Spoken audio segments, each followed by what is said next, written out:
Hey everyone, Mike Doloff, Chief Revenue Officer at Inflow Communications. I am really excited to be talking today, again, breaking down, sharing a story, a good, bad, and ugly experience from our everyday lives, and breaking down what are the components that made it good, bad, or ugly.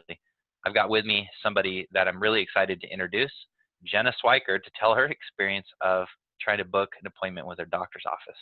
Great experience, but not a great experience. Take it away, Jenna. Yeah, thanks for having me, Mike. Excited to be here. So I'll just dive right into my story. During the holidays, I was diagnosed with pneumonia. Not a fun time. I know a lot of people were sick during the holidays. And so one of the things that the urgent care told me to do was to make sure that I followed up with my primary care provider within 2 to 3 days after the diagnosis. So this was late on a Friday. After business hours, so I couldn't get in touch with my primary care provider at that time. So I gave them a call Monday morning, first thing, and this was my experience. So I call in, press 1 to schedule an appointment, and the first thing I'm notified of is that they're currently experiencing a 12-minute wait time to get to a patient care coordinator. So that was not great news. I don't really have time to sit on the phone for 12 minutes waiting to talk to somebody. And then the other thing that was really surprising is they didn't give me an option to get a call back, hold my place in line, give them my phone number. That way I can go off, do whatever I need to do and get a call back. That was not an option. So I was literally forced to sit on hold for over 12 minutes, listening to, by the way, really obnoxious on-hold music that just kept rotating over and over again. And then finally, after over 12 minutes, a patient care coordinator did take the call. And so I explained the situation, I've got pneumonia, it's pretty serious. They want to make sure that I see my doctor today or tomorrow. And the girl's response was, sorry, your doctor's not available for like 5 days. And I said, well, I need to see somebody, pretty urgently. How about any of the other 8 doctors? Could they be available today or tomorrow? No, sorry, they're all booked. And I just kind of felt like I was getting rushed off, like, sorry, we don't have any options, when I think that they could have offered, for me to come in and at least see a nurse practitioner, or maybe go the extra mile and say, hey, what about me taking a look at our other location to see if maybe there's some doctors there that could see you today or tomorrow. None of those options were presented to me. And it was just like a, sorry, can't help you, good luck type of thing, go back to the urgent care. So it was after that call that I decided, man, that was not a good customer experience. I think after this, I'm gonna change doctors. So that's my story. Wow. Not great. Not great. A great bad example to break down. So thank you for sharing that. And I'm glad you're feeling better. So thank you. So let's break this down. We're going to share out a couple bullet points to help talk through some of the things that we can pull out of this. And so first off, one of the things that Jenna shared that I think is really, really interesting and good to think about is the staffing component, right? This idea that she called in on a Monday after a weekend in cold and flu season.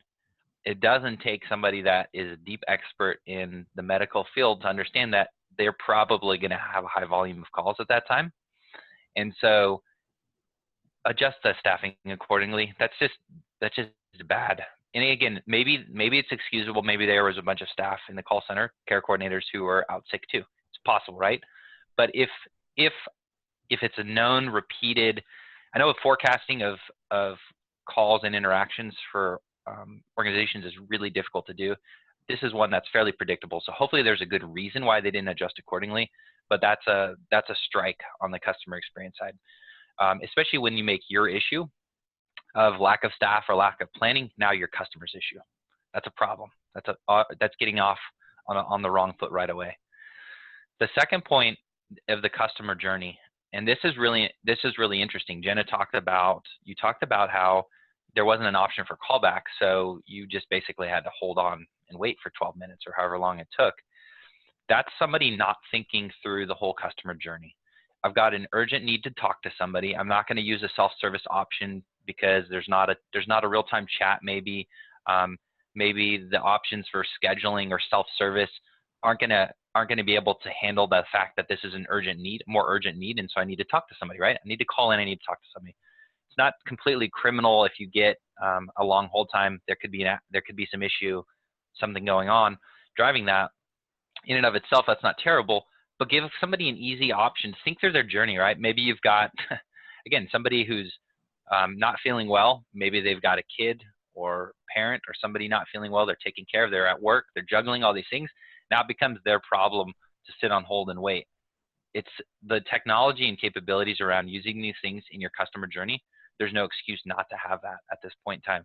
Offering a callback would have been a very easy solution for Jenna, so you could have gone about your stuff, gotten a call back in a few minutes, right? Would have freed up your hand Absolutely. from having to hold your phone, would have let you do whatever you need to do, and obviously you'd be looking out for your phone to see a call come through, right? So again, it's just where are you putting that load and the friction in your journey? Are you putting on your customer, or are you reducing the friction? There's a lot of friction here that was unnecessary. The next one, basic customer service. And I don't profess to know why the person talking with you, Jenna, didn't have really sort of the core basic customer service skills, but we can throw a couple thoughts out there. One of them is it could be training, right? There could be this lack of sort of focusing on the tone and the blocking and tackling around a good, one of my good friends always talks about the tone is the message, right? So it could have been the tone, right?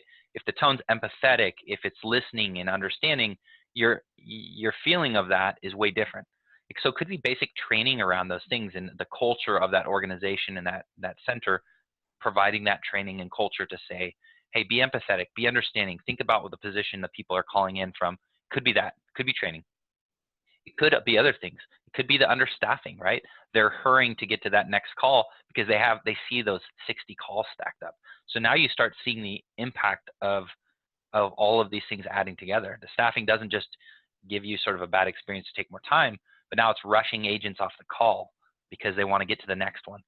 And another piece of that, and again, these are all hypothetical, don't know exactly, but things that we see commonly. Another one could be, it could be metrics driven, right? We see a lot of centers that put in specific metrics, average speed of answer, average handle time, and perhaps they get graded really heavily in their QA process or in the metrics they look at around their average handle time. So that person helping on the call wants to get off as quickly as possible because they get dinged if they don't. And if that happens, that might be really good for a metric you're tracking, might be really terrible for the customer experience who feels like they're getting rushed off the phone on something that's very important, their health. So could be lots of those things. We see those things happen all the time. Misguided analytics, lack of training, the staffing creating a press. So it could be one of those things, could be something else, but certainly that was a component, Jenna, for you that made this not a great experience. Go be helpful, be empathetic, maybe help me out. Like you said, maybe they could have offered a different person, maybe a different office. Those are things. Go the extra mile, you know? Go the extra mile. To make your patients or customers feel like you care. Exactly. And I would say the last one for a bonus here, details matter in all this. It's a lot of times customer experience isn't this one part. It's all these things combined. As you can see, all these different components create this unhappy experience. The details matter too. Things like if you're put on hold for 12 minutes, again, not criminal in and of itself, but if you're sitting there waiting in queue and you're hearing this same grating music on loop every 30 seconds, that's a detail that matters. That's a detail that sticks out in Jenna's mind because it just sort of was the cherry on top of this ugly Sunday. And so that's the kind of stuff that you have to think through. Again, it kind of comes back to that whole journey, but those details do matter. Those have an impression that can last and be a good or a bad. And of course, the result of all this is you have a bad experience like this, Jenna, and you say, I'll take my business elsewhere. Obviously, I'm not valued here. And that's the real impact of this kind of customer experience like this. All these little things added up that turn into something where somebody says, hey, I'm going to leave that. And guess what? If somebody asks Jenna for a recommendation, she's not going to make a recommendation there. So the impact of those experiences cascade far beyond just losing a customer. And again, that's based off of one experience, and it's not based off of one problem. It's this accumulation of things. So keep that in mind. Jenna, that's a great story to share. I'm sorry that's a bad experience, but the bad ones are fun to talk about. Let's be honest, right? So they are. They're a lot more fun to talk about than the good experiences, 100%. Unfortunately. I know. So thank you for sharing it. As always, everyone, thanks for tuning in. We'd love to hear from you, hear your experiences, and talk about those and break down the pieces that make them good, bad, or ugly. Thanks so much, everyone. Have a good day.